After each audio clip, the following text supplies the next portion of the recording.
شروع اللہ کے نام سے جو بڑا مہربان نہایت رحم والا ہے۔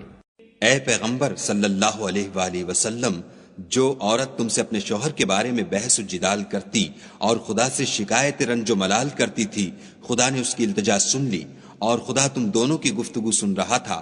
کچھ شک نہیں کہ خدا سنتا دیکھتا ہے۔ جو لوگ تم میں سے اپنی عورتوں کو ماں کہہ دیتے ہیں وہ ان کی مائیں نہیں ہو جاتی، ان کی مائیں تو وہی ہیں جن کے بطن سے وہ پیدا ہوئے۔ بے شک وہ نامعقول اور جھوٹی بات کہتے ہیں، اور خدا بڑا معاف کرنے والا اور بخشنے والا ہے۔ اور جو لوگ اپنی بیویوں کو ماں کہہ بیٹھیں پھر اپنے قول سے رجوع کر لیں تو ان کو ہم بستر ہونے سے پہلے ایک غلام آزاد کرنا ضرور ہے۔ مومنو، اس حکم سے تم کو نصیحت کی جاتی ہے، اور جو کچھ تم کرتے ہو خدا اس سے خبردار ہے۔ جس کو غلام نہ ملے وہ مجامعت سے پہلے متواتر 2 مہینے کے روزے رکھے، جس کو اس کا بھی مقدور نہ ہو اسے 60 محتاجوں کو کھانا کھلانا چاہیے۔ یہ حکم اس لیے ہے کہ تم خدا اور رسول کے فرما بردار ہو جاؤ، اور یہ خدا کی حدیں ہیں، اور نہ ماننے والوں کے لیے درد دینے والا عذاب ہے۔ جو لوگ خدا اور اس کے رسول کی مخالفت کرتے ہیں وہ اسی طرح ذلیل کیے جائیں گے جس طرح ان سے پہلے لوگ ذلیل کیے گئے تھے، اور ہم نے صاف اور صریح آیتیں نازل کر دی ہیں۔ جو نہیں مانتے ان کو ذلت کا عذاب ہوگا۔ جس دن خدا ان سب کو جلا اٹھائے گا تو جو کام وہ کرتے رہے ان کو جتائے گا۔ خدا کو وہ سب کام یاد ہیں اور یہ ان کو بھول گئے ہیں، اور خدا ہر چیز سے واقف ہے۔ کیا تم کو معلوم نہیں کہ جو کچھ آسمانوں میں ہے اور جو کچھ زمین میں ہے خدا کو سب معلوم ہے؟ کسی جگہ 3 شخصوں کا مجمع اور کانوں میں صلاح و مشورہ نہیں ہوتا مگر وہ ان میں چوتھا ہوتا ہے، اور نہ کہیں 5 کا مگر وہ ان میں چھٹا ہوتا ہے، اور نہ اس سے کم یا زیادہ مگر وہ ان کے ساتھ ہوتا ہے، خواہ وہ کہیں ہوں۔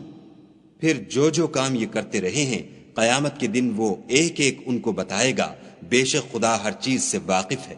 کیا تم نے ان لوگوں کو نہیں دیکھا جن کو سرگوشیاں کرنے سے منع کیا گیا تھا، پھر جس کام سے منع کیا گیا تھا وہی پھر کرنے لگے؟ اور یہ تو گناہ اور ظلم اور رسول خدا کی نافرمانی کی سرگوشیاں کرتے ہیں۔ اور جب تمہارے پاس آتے ہیں تو جس کلمے سے خدا نے تم کو دعا نہیں دی اس سے تمہیں دعا دیتے ہیں، اور اپنے دل میں کہتے ہیں کہ اگر یہ واقعی پیغمبر ہیں تو جو کچھ ہم کہتے ہیں خدا ہمیں اس کی سزا کیوں نہیں دیتا؟ اے پیغمبر صلی اللہ علیہ وآلہ وسلم، ان کو دوزخ ہی کی سزا کافی ہے، یہ اسی میں داخل ہوں گے اور وہ بری جگہ ہے۔ مومنو، جب تم آپس میں سرگوشیاں کرنے لگو تو گناہ اور زیادتی اور پیغمبر کی نافرمانی کی باتیں نہ کرنا، بلکہ نیکوکاری اور پرہیزگاری کی باتیں کرنا، اور خدا سے جس کے سامنے جمع کیے جاؤ گے ڈرتے رہنا۔ کافروں کی سرگوشیاں تو شیطان کی حرکات سے ہیں، جو اس لیے کی جاتی ہیں کہ مومن ان سے غمناک ہوں، مگر خدا کے حکم کے سوا ان سے انہیں کچھ نقصان نہیں پہنچ سکتا۔ تو مومنوں کو چاہیے کہ خدا ہی پر بھروسہ رکھیں۔ مومنوں، جب تم سے کہا جائے کہ مجلس میں کھل کر بیٹھو تو کھل بیٹھا کرو، خدا تم کو کشادگی بخشے گا۔ اور جب کہا جائے کہ اٹھ کھڑے ہو تو اٹھ کھڑے ہوا کرو۔ جو لوگ تم میں سے ایمان لائے ہیں اور جن کو علم عطا کیا گیا ہے خدا ان کے درجے بلند کرے گا، اور خدا تمہارے سب کاموں سے واقف ہے۔ مومنو، جب تم پیغمبر کے کان میں کوئی بات کہو تو بات کہنے سے پہلے مساکین کو کچھ خیرات دے دیا کرو، یہ تمہارے لیے بہت بہتر اور پاکیزگی کی بات ہے۔ اور اگر خیرات تم کو میسر نہ آئے تو خدا بخشنے والا مہربان ہے۔ کیا تم اس سے کہ پیغمبر کے کان میں کوئی بات کہنے سے پہلے خیرات دیا کرو ڈر گئے؟ پھر جب تم نے ایسا نہ کیا اور خدا نے تمہیں معاف کر دیا تو نماز پڑھتے اور زکوٰۃ دیتے رہو، اور خدا اور اس کے رسول کی فرما برداری کرتے رہو، اور جو کچھ تم کرتے ہو خدا اس سے خبردار ہے۔ بھلا تم نے ان لوگوں کو نہیں دیکھا جو ایسوں سے دوستی کرتے ہیں جن پر خدا کا غضب ہوا؟ وہ نہ تم میں ہیں نہ ان میں، اور جان بوجھ کر جھوٹی باتوں پر قسمیں کھاتے ہیں۔ خدا نے ان کے لیے سخت عذاب تیار کر رکھا ہے، یہ جو کچھ کرتے ہیں یقیناً برا ہے۔ انہوں نے اپنی قسموں کو ڈھال بنا لیا اور لوگوں کو خدا کے رستے سے روک دیا ہے، سو ان کے لیے ذلت کا عذاب ہے۔ خدا کے عذاب کے سامنے نہ تو ان کا مال ہی کچھ کام آئے گا اور نہ اولاد ہی کچھ فائدہ دے گی۔ یہ لوگ اہل دوزخ ہیں، اس میں ہمیشہ جلتے رہیں گے۔ جس دن خدا ان سب کو جلا اٹھائے گا تو جس طرح تمہارے سامنے قسمیں کھاتے ہیں اسی طرح خدا کے سامنے قسمیں کھائیں گے، اور خیال کریں گے کہ ایسا کرنے سے کام لے نکلے ہیں۔ دیکھو یہ جھوٹے اور برسرے غلط ہیں۔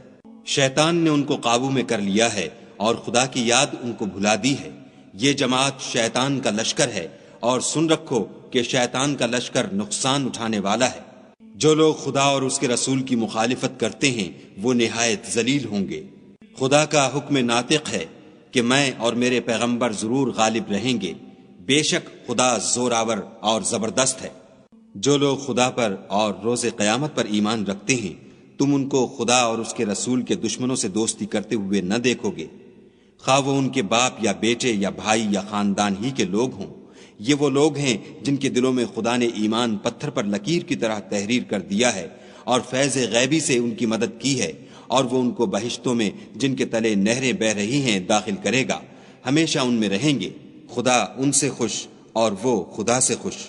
یہی گروہ خدا کا لشکر ہے، اور سن رکھو کہ خدا ہی کا لشکر مراد حاصل کرنے والا ہے۔